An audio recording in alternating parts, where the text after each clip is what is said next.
बंगाल विधानसभा चुनाव में बीजेपी को बम्पर जीत दिलाने वाली मैथिली ठाकुर को मिल सकता है इनाम।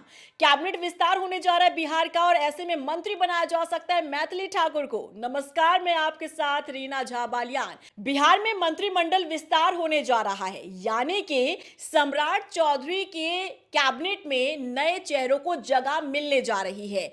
कई ऐसे विधायक होंगे जो लंबे समय से महत्वाकांक्षा लिए बैठे हैं कि उन्हें मंत्री पद दिया जा सकता है।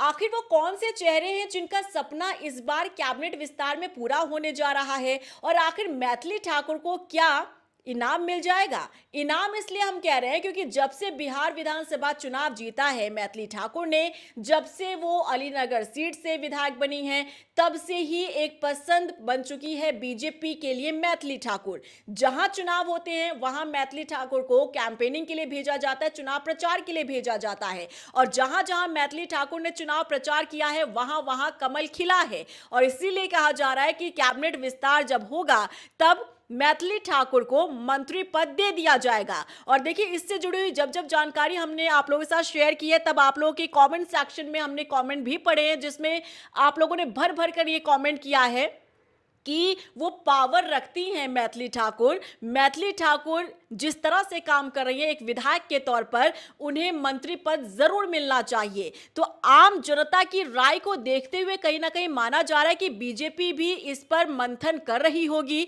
और जाहिर तौर पर मंथन कर चुकी होगी, क्योंकि अब समय बचा नहीं है। देखिए, गुरुवार जो है खास दिन माना जा रहा है बीजेपी के लिए, क्योंकि बिहार में पहली बार बीजेपी का मुख्यमंत्री बना। हालांकि सम्राट चौधरी जो है मुख्यमंत्री पद की शपथ ले चुके हैं, लेकिन वो समारोह इतना बड़ा नहीं किया गया था, क्योंकि उस दौरान 5 राज्यों में विधानसभा चुनाव का प्रचार चल रहा था, काम चल रहा था। तो तमाम जो दिग्गज नेता हैं वो चुनाव प्रचार में जुटे हुए थे, इसलिए बहुत ही हल्के तरीके से शपथ ग्रहण समारोह जो है वो करवा दिया गया। लेकिन अब ये जो कैबिनेट विस्तार होने जा रहा है ये बड़े स्तर पर किया जाएगा, इसका भव्य कार्यक्रम होने जा रहा है, और गांधी मैदान इसके लिए पूरी तरीके से तैयार कर दिया गया है। प्रधानमंत्री नरेंद्र मोदी, अमित शाह समेत तमाम दिग्गज नेता जो है इस प्रोग्राम में शामिल रहने वाले हैं। जब मंत्री शपथ लेंगे तब बीजेपी के तमाम दिग्गज नेता इस कार्यक्रम में मौजूद रहेंगे, और उस समय पर यह सस्पेंस खत्म हो जाएगा कि आखिर वो कौन से चेहरे हैं जिन्हें मंत्री पद मिलने जा रहा है। क्या उसमें मैथिली ठाकुर का भी नाम हो सकता है?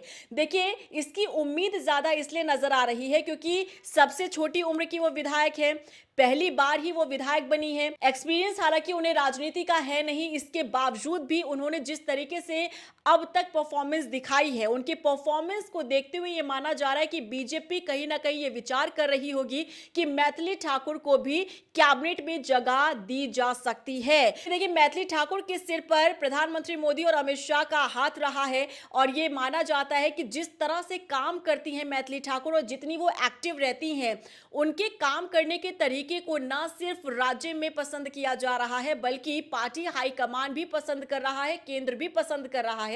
और यही कारण है कि जहां पर भी चुनाव होते हैं मैथिली ठाकुर को वहीं पर भेजा जाता है। और आप सोच सकते हैं 2025 के नवंबर में बिहार विधानसभा चुनाव हुए थे, और अभी ज्यादा वक्त बीता नहीं है, 5 से 6 महीने का वक्त बीता है, और 5 से 6 महीने के इस कार्यकाल में ही मैथिली ठाकुर ने जिस तरीके का जलवा दिखाया है, जिस तरह से उन्होंने अपनी जनता के बीच में अपने क्षेत्र में जाकर जिस तरह से काम किया है, उसे लोगों ने खूब पसंद किया, उनकी खूब सराहना हुई।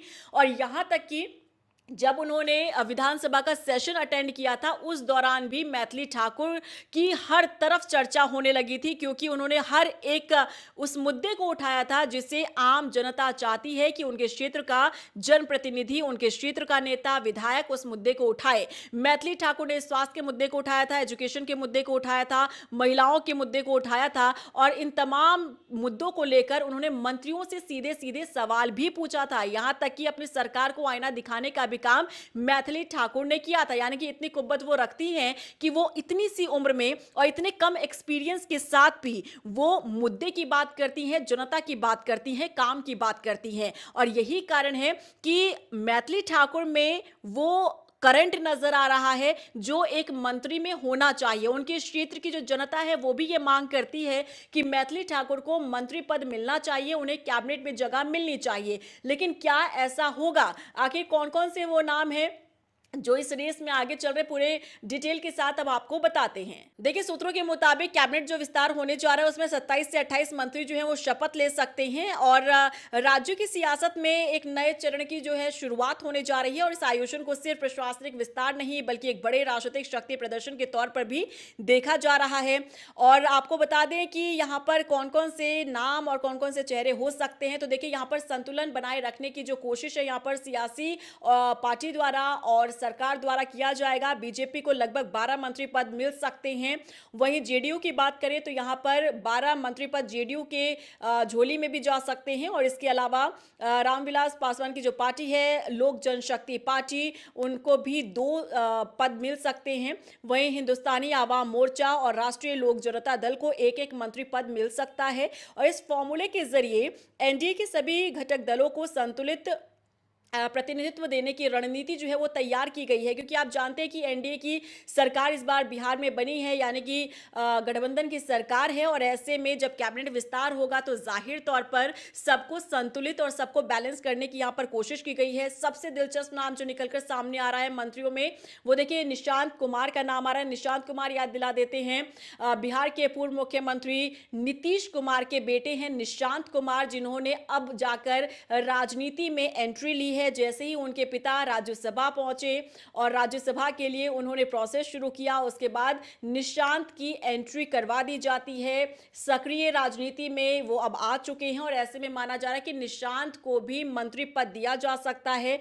संभावित मंत्रियों के नामों को लेकर राजनीतिक गलियारों में चर्चाएं खूब चल रही है। बीजेपी की ओर से विजय कुमार सिन्हा, मंगल पांडे, दिलीप जायसवाल, श्रेयसी सिंह, रामकृपाल यादव और संजय सिंह जैसे नाम चर्चाओं में हैं। वहीं जेडीयू कोटे से बात करें तो श्रवण कुमार, अशोक चौधरी, लेसी सिंह, मदन सैनी, जमा खां, सुनील कुमार, शीला मंडल, रत्नेश सदा, बुलो मंडल, भगवान सिंह कुशवाहा, दामोदर रावत और निशांत कुमार शपथ लेंगे।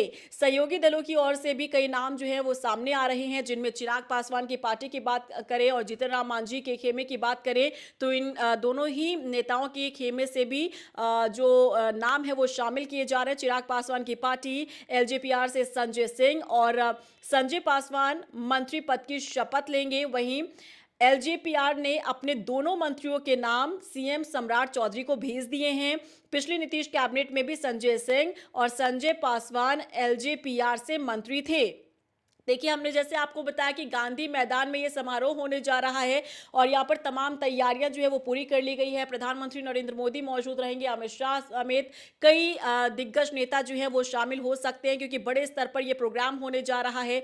जैसा कि हमने आपको बताया कि सम्राट चौधरी का जब शपथ ग्रहण समारोह हुआ था तब उसे इतने वास्ट लेवल पर नहीं किया गया था, क्योंकि उस दौरान 5 राज्यों में विधानसभा चुनाव चल रहे थे। उस समय पर व्यस्तता थी दिग्गज नेताओं की, लेकिन अब सब लोग फ्री हो चुके हैं। एक अलग जोश है, क्योंकि बंगाल जैसे राज्य में अपनी जगह बना ली है बीजेपी ने, कमल खिल चुका है बंगाल में, तो एक और उत्साह और शक्ति प्रदर्शन के तौर पर इसे देखा जा सकता है। भले ही नाम कैबिनेट विस्तार का दिया जा रहा हो प्रोग्राम को, लेकिन ये एक शक्ति प्रदर्शन से कम नहीं आंका जा रहा है। इन सब के बीच जैसा कि हमने आपको बताया कि युवा विधायक का नाम भी चर्चाओं में आ रहा है। जब से उन्होंने जीत हासिल की है, जब से उन्होंने काम किया है मैथिली ठाकुर ने, तब से ही ये कहा जा रहा है कि जब भी कैबिनेट विस्तार होगा तो मैथिली ठाकुर का भी नाम हो सकता है, उन्हें भी कैबिनेट में एंट्री मिल सकती है, क्योंकि इतनी कुव्वत, इतनी ताकत वो रखती हैं। जिस तरह से उनके काम करने का स्टाइल है उसे लोग पसंद करते हैं, ना सिर्फ लोग बल्कि पार्टी भी उस काम को पसंद करती है और यही कारण है कि जहां जहां चुनाव होते हैं